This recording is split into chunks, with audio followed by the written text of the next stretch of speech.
Hello, everybody.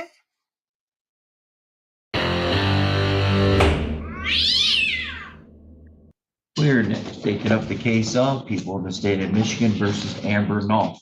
This will be file 24-13951FH.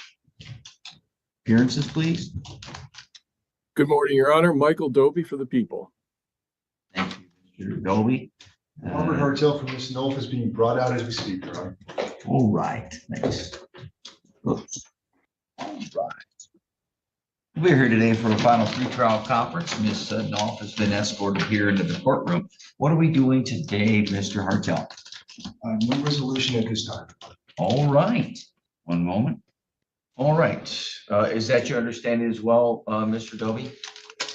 That's correct, Your Honor, and I'll put that offer on the record in a moment. But in this case, we had been waiting for DNA results, specifically on a syringe cap found in the vehicle with the deceased.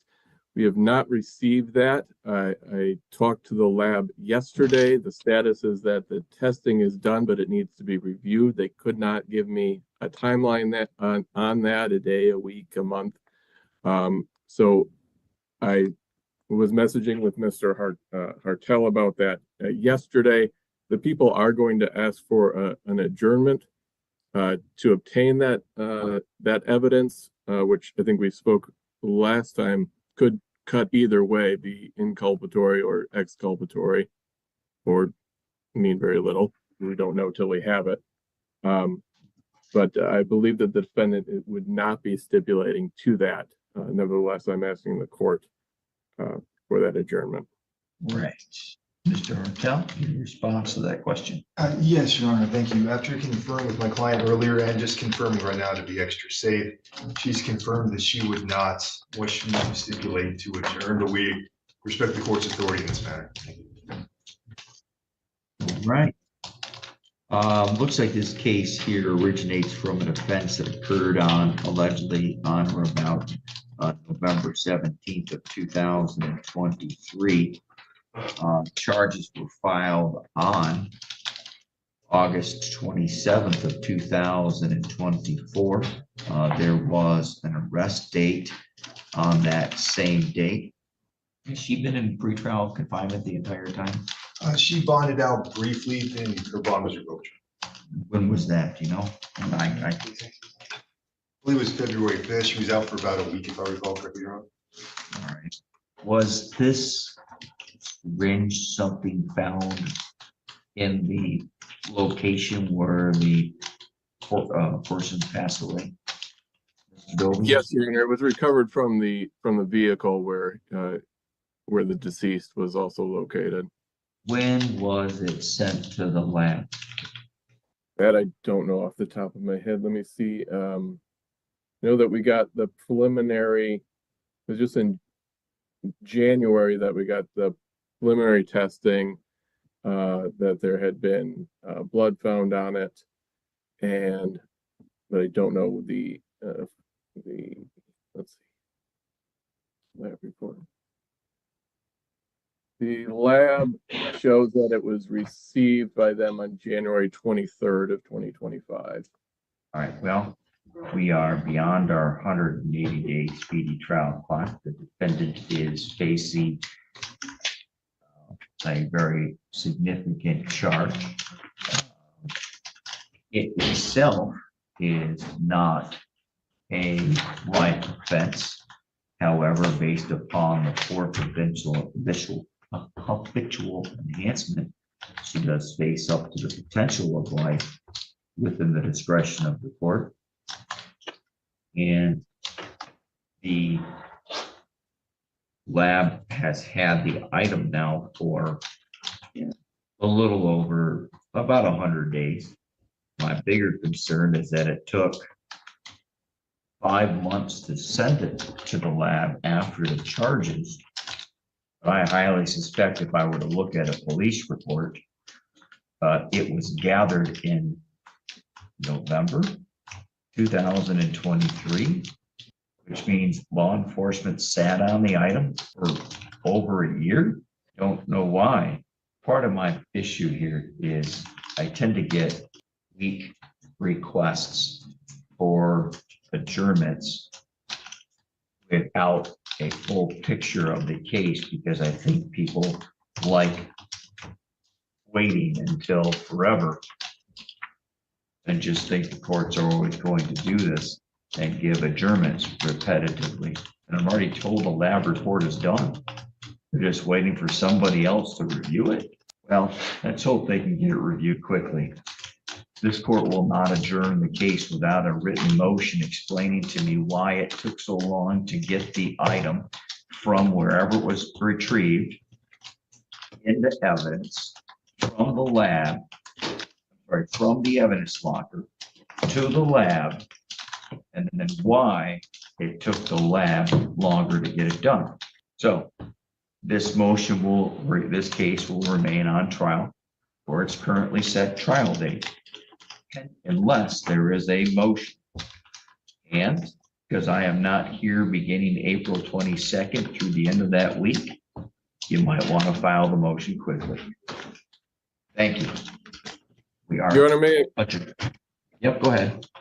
I just would like to make a record of the plea offer that was made in this case.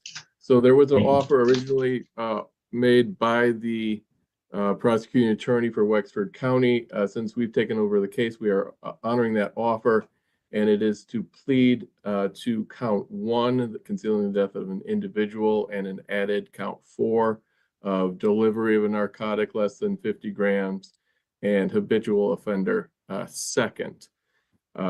We would dismiss the delivery causing death, the larceny, and the habitual offender fourth notice.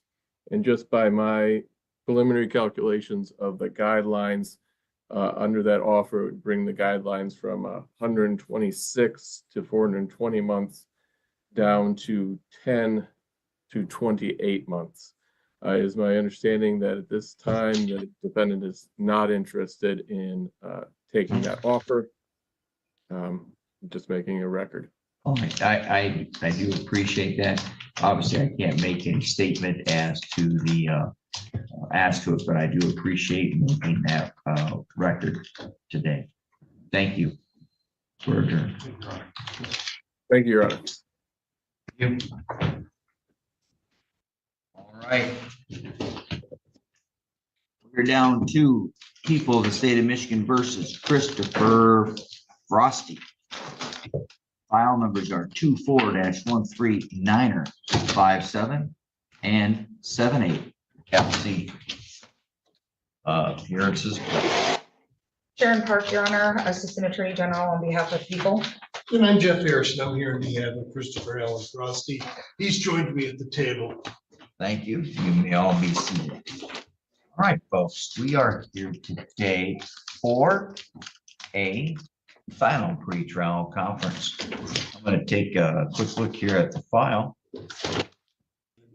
We'll note that the defendant is not in pretrial custody. The allegations involve an alleged offense date of January 1st of 2024. Charges were filed on October 1st of 2024. And the file all began in October 2024. So we're at about 7 months.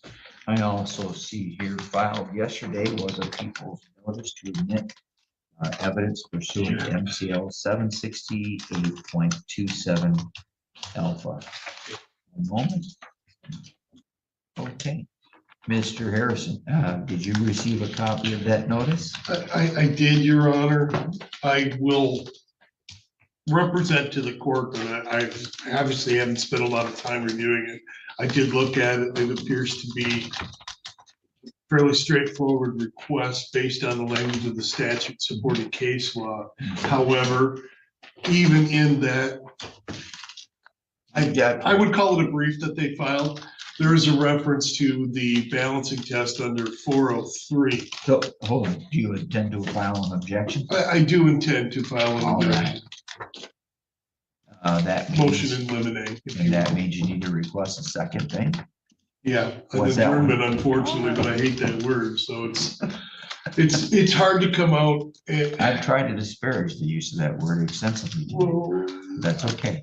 I do intend to respond to that, and there has been some discussion with regard to resolution anyway. So I am comfortable if the court elects to adjourn this. That's fine with me. Let's just go to Ms. Park. Any objection to an adjournment?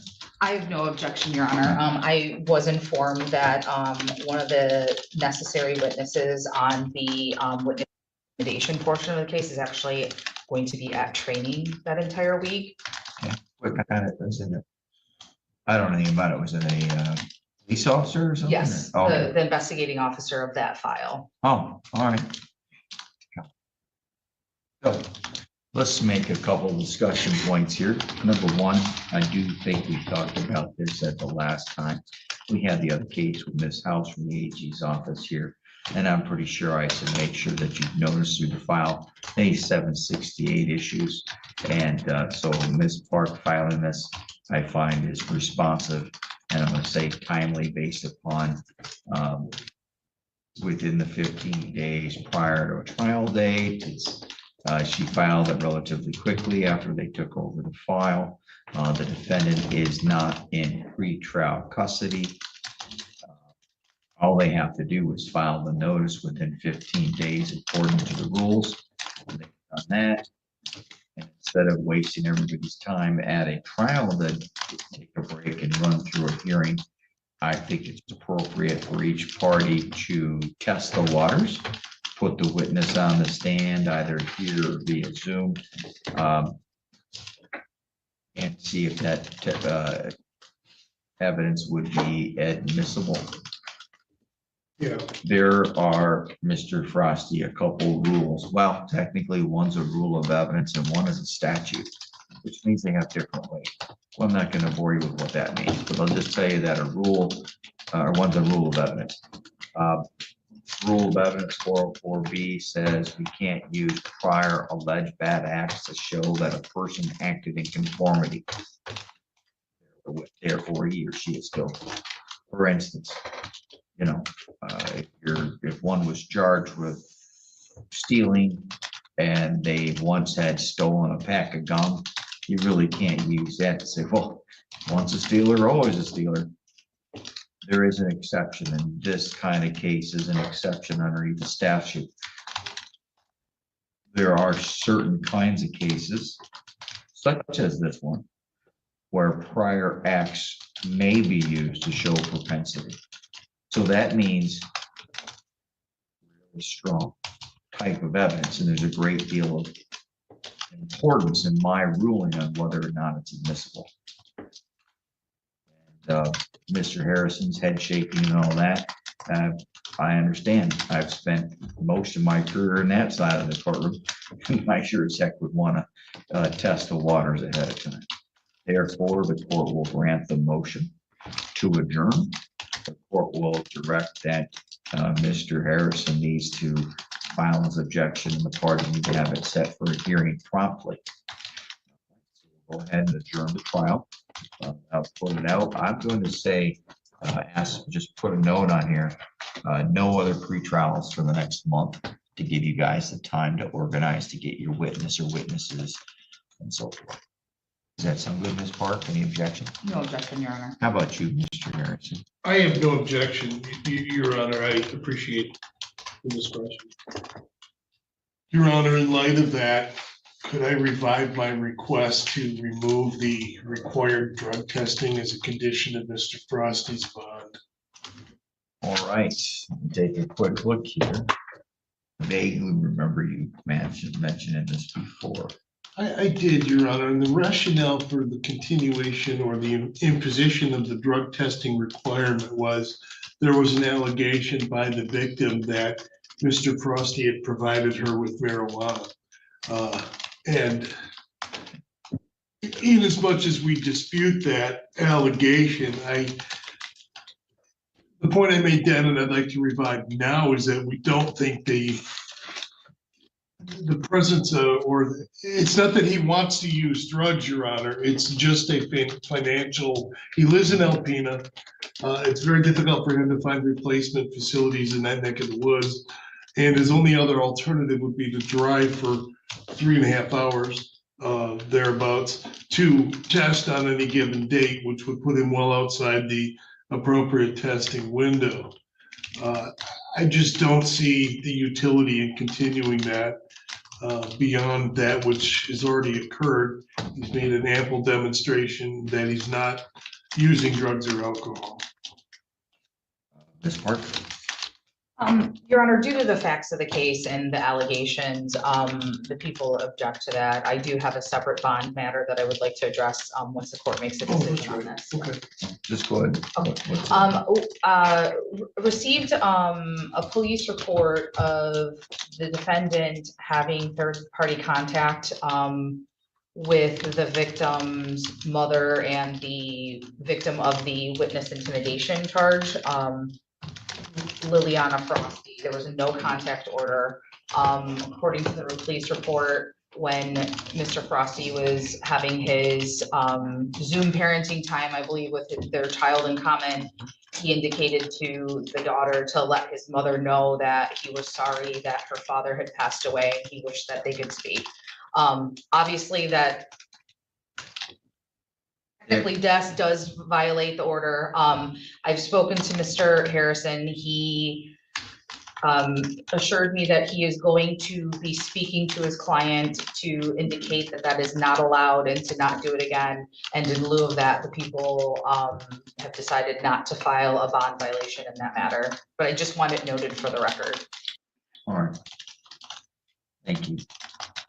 How long has he's been testing? Have there been any positive tests? There is not, and it's been since October, and our file indicates the second case was opened in November, so even at that, there wasn't a large gap. 10/14 of 24 was the day of his arraignment. Right. Were there any other drug issues besides the alleged marijuana issue, Ms. Park? Not that I'm aware of, Your Honor. As I sit here, I think I recall my reasoning, and that is that there was no tether device. And that is true. Miraculously, on the nature of this alleged offense for PR bonds, John.